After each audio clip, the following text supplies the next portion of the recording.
Okay, Article 150, disobedience to summons. This is self-explanatory. I will explain only Article 151. Article 151, resistance and disobedience to a person in authority or agents of such person. You may encounter this later on when you will be police officers yourselves. Now, there is a law under there is a provision of the law under Article 151 that punishes a person who resists or seriously disobeys such person in authority. So, ang kanang person in authority nag-perform sa iyahang official function and duty lawfully, of course, lawfully. Then, a person seriously disobey or resist. So, dili siya ning patuo because you are the person in authority, you are performing official function which is presumed to be lawful. Presumed to be lawful, and then the person resists or seriously disobey the person in authority.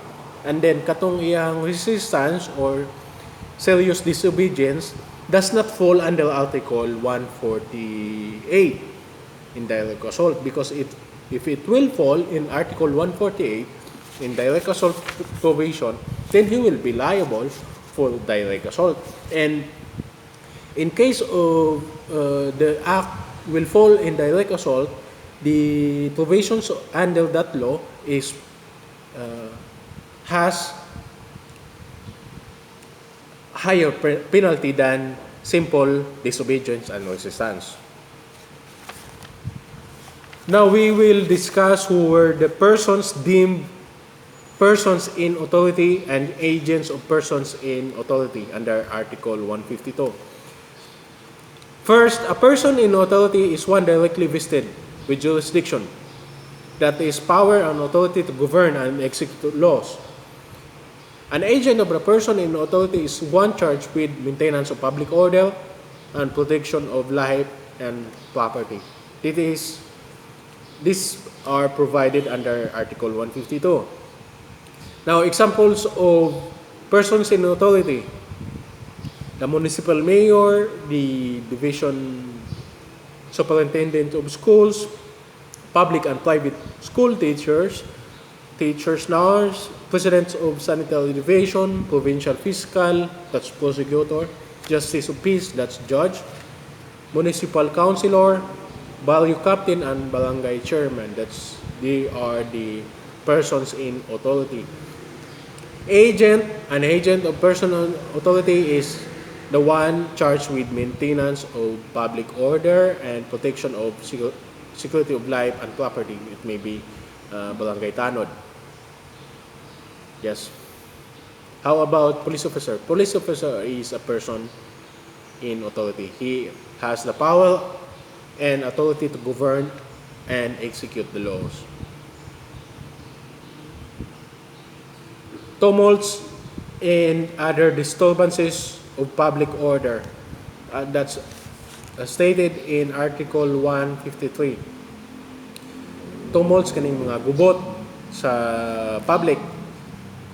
The acts punished under the law are: 1. Causing any serious disturbance in public place or office or establishment. So, serious disturbance na yung mga away diya na naka-seriously disturb the public.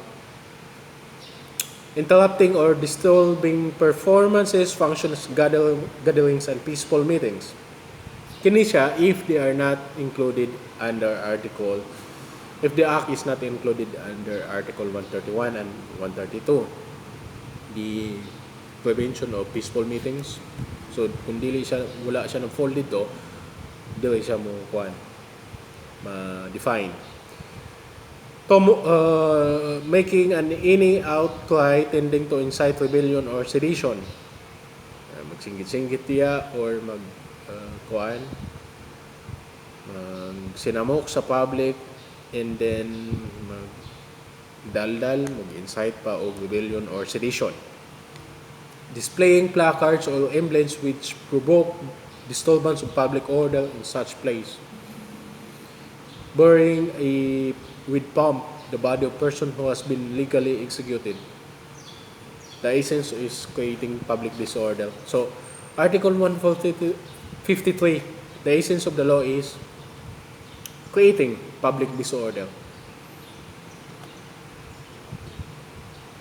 Unlawful use of means of publication, unlawful utterances, acts. So, unlawful utterances, you may read it by yourself.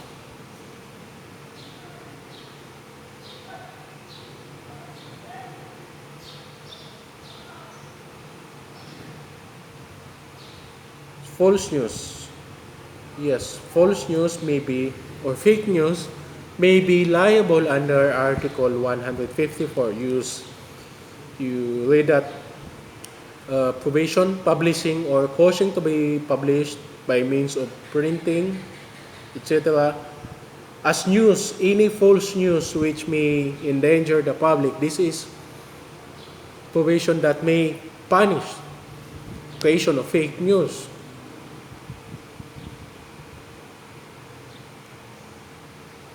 Encouraging disobedience to the law, that's under Article 154. Maliciously publishing or causing to be published any official resolution without proper authority. So, nauna ka publish, wala kay authority. Printing, which do not bear the real printer's name or which are classified as anonymous.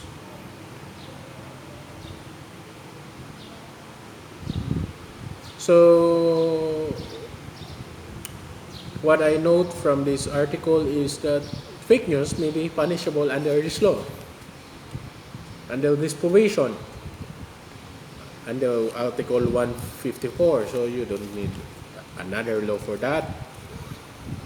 Alarms and scandals. Alarms and scandals. If you will be public officer or police officer later on, you will encounter much of these acts, alarms and scandals. Alarms and scandals, first, discharging any firearm, rocket, firecracker, or any other explosive within any town or public place, calculated to cause alarm or danger. So, nagpabuto ka sa public without pointing the gun at anyone, just to cause public alarm or danger. Pabuto ka o pusil, rocket, firecracker. Just to cause alarm of danger to the public. The second is instigating or taking active part in any they call this? Charivari or other disorderly meeting offensive to another or prejudicial to public tranquility. Mga gubot mga panggubot sa public peace. Disorderly meeting. Yeah. Disturbing the public place while wandering about at night or while engaged in any nocturnal amusements. So, hubog ka, naglakaw-lakaw ka sa kalsada or sa public place, and then disturb ka sa mga nangatulog na. That's a basic definition of alarms and scandals. Causing any disturbance or scandal in public places while intoxicated or otherwise provided under Article 153 is not applicable. So, first is lakaw-lakaw ka sa public na lugar or sa residential area, and then human ka gikan ka sa mga club or night bars, then you disturb the public peace. Or while you are intoxicated, you disturb the public peace. then you will be liable for alarms and scandals. Ano mga hubog. Pwede na sila kung magdisturbo in public, they may be arrested for the crime of alarms and scandals. If you are a police officer and you see a person, you encounter a person who, while being intoxicated, shouting, trying to disturb the public place, he is committing alarms and scandals. What do you do? What will you do about that?